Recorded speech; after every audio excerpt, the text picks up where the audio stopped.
আসসালামু আলাইকুম, welcome to my another blogs. তো আজও চলে আসলাম একটা নতুন একটা কন্টেন্ট নিয়ে। তো বেরোতে গিয়ে দেখলাম গাড়িতে পেট্রোল কম, তো সেই কারণে সিমুনতলা পেট্রোল পাম্পে চলে আসলাম। পেট্রোল ভরে বার হয়ে কামালগাজী মোড়ের দিকে চলে আসলাম।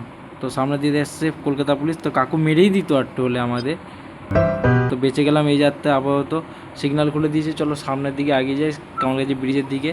তো চা খেতে যাবো বলে সন্ধ্যাবেলা বার হয়েছিলাম, তো তখন যাওয়া হয়নি। তা এখন সবাই মিলে এসেছি একসাথে কামালগাজীর দিকে, একবারে বৌদির দোকান থেকে চাটা খেয়েই যাই। সারাদিন যাই করি না ভাই, সন্ধ্যাবেলা এক জায়গায় হয়। এই টাইমটা যদি আড্ডা না দিতে পারি না, মাইন্ডটা ফ্রেশ হয় না। সত্যি বলতে তোমাদের কী হয় জানি না, কিন্তু আমার তো মাইন্ডটা ফ্রেশ হয় না। বন্ধুদের সাথে একটু সময় না কাটালে হয়ই না আমার। সন্ধ্যাবেলা হবে একটুখানি বাইপাসে এসে আড্ডা বাড্ডা মারলাম, একটু গল্প করলাম, চা খেলাম, ঠিক আছে। তো বাইপাসে পেপসির সামনে এসে দেখি না এই কেটিএম নিয়ে আমার সাথে টানাটানি করছে। টুটন দিয়ে আসছে, দেখছে পিছন দিয়ে, তো টানাটানি করছে। তো টানুক, অসুবিধা কী আছে। তো ওর সাথে একটুখানি রেস করে নিলাম। সামনে দিয়ে বার হয়ে গেলাম, দেখছে শুধু, আর কিছু বলে না। পিছনে ঘুরে ঘুরে বারবার দেখছে যে টানছে কি না।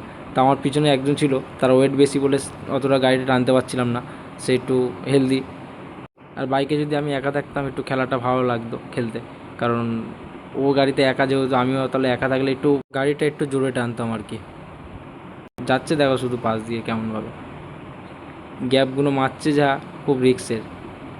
যাই করো না, কারণ জীবনের ঝুঁকি নিয়ে এত বড় রিক্স নেওয়া আমার মতো ঠিক মনে হয় না। আর আমি যে ব্লগগুলো বানাচ্ছি তোমাদেরকে ভালো লাগছে কি জানি না, যদি ভালো লেগে থাকে অন্তত ফলো করে নিও, ঠিক আছে? তাহলে একটু মোটিভেশন পাবো। আর কেমন হচ্ছে না হচ্ছে একটু আমাকে কমেন্টে জানিও, তাহলে বুঝতে পারবো ভিডিও কন্টেন্টটা ঠিকঠাক হচ্ছে কিনা।